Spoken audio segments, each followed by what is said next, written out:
নমস্কার, আমি দেবকিশোর। একটি গুরুত্বপূর্ণ বিষয় আমার মনে হয়েছে, সেই বিষয়টি নিয়ে আমি আপনাদের কাছে এলাম, কিছু কথা আপনাদের সঙ্গে শেয়ার করব। তাই রাজ্যের বিরোধী দলনেতা, জননেতা বলতে পারেন শুভেন্দু অধিকারী। শুভেন্দু অধিকারী এই মুহূর্তে বঙ্গ রাজনীতিতে একমাত্র রাজনীতিবিদ যিনি সরাসরি দেশের জননেত্রী, দেশের অন্যতম জননেত্রী, তৃণমূল সুপ্রিমো, তিনবারের মুখ্যমন্ত্রী মমতা বন্দ্যোপাধ্যায়ের সঙ্গে সেয়ানে টক্কর দিতে পারেন। হ্যাঁ, আপনি ঠিকই শুনেছেন, সেয়ানে টক্কর দিতে পারেন। কারণ শুভেন্দু অধিকারী এমন একজন নেতা অথবা এমন একজন রাজনৈতিক ব্যক্তিত্ব যিনি তৃণমূল কংগ্রেসের হেসেল থেকে ড্রয়িং রুম থেকে একেবারে বেডরুম পর্যন্ত যার অবাধ যাতায়াত ছিল, সেই শুভেন্দু অধিকারী এবারে রাজনৈতিক রণাঙ্গনে দুটি গুরুত্বপূর্ণ বিধানসভা কেন্দ্র থেকে লড়াই দেবেন, এমনটাই জানিয়েছে রাজ্য বিজেপি। 16ই মার্চ বিজেপি তাদের প্রথম দফার প্রার্থীপদ ঘোষণা করেছে।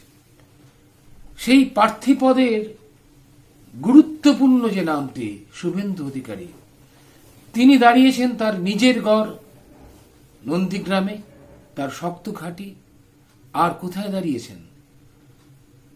জননেত্রী মমতা বন্দ্যোপাধ্যায়ের নির্বাচন কেন্দ্র ভবানীপুর। এই দুটি কেন্দ্রে তিনি দাঁড়িয়েছেন। এই দাঁড়ানো অথবা এই যে প্রতিদ্বন্দ্বিতার সুর বেঁধে দেওয়া, এটা অবশ্যই বিজেপির একটি কৌশলগত রাজনীতি। নন্দীগ্রাম শুভেন্দু অধিকারীর নিজের গড়, হাতের তালুর মতো তিনি চেনেন।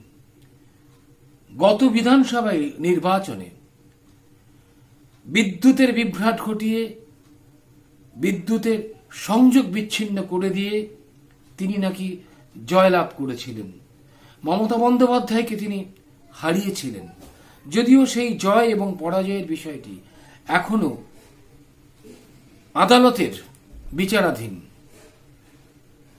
সেই বিষয়টা এখনো স্পষ্ট হয়নি। এবার আবার লড়ছেন মমতা বন্দ্যোপাধ্যায়ের বিরুদ্ধে ভবানীপুর থেকে।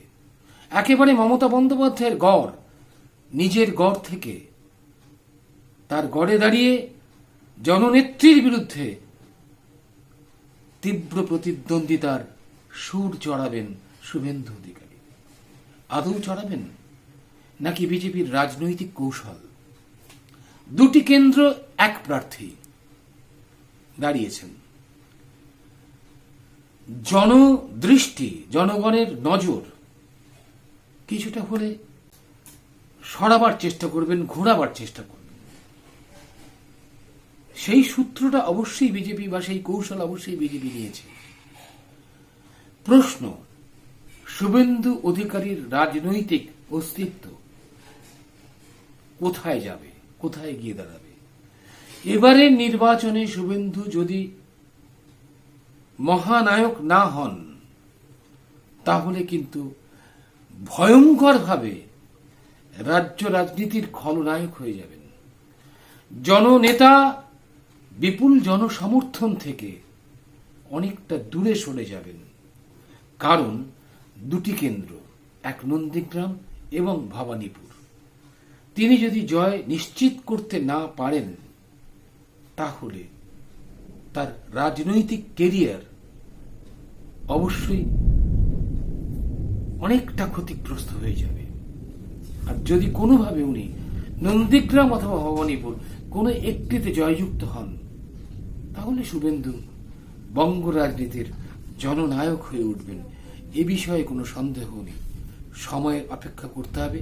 প্রথম দফা অর্থাৎ 152টি আসনের জন্য প্রার্থী তালিকা চূড়ান্ত করেছে ভারতীয় জনতা পার্টির প্রদেশ সংগঠন।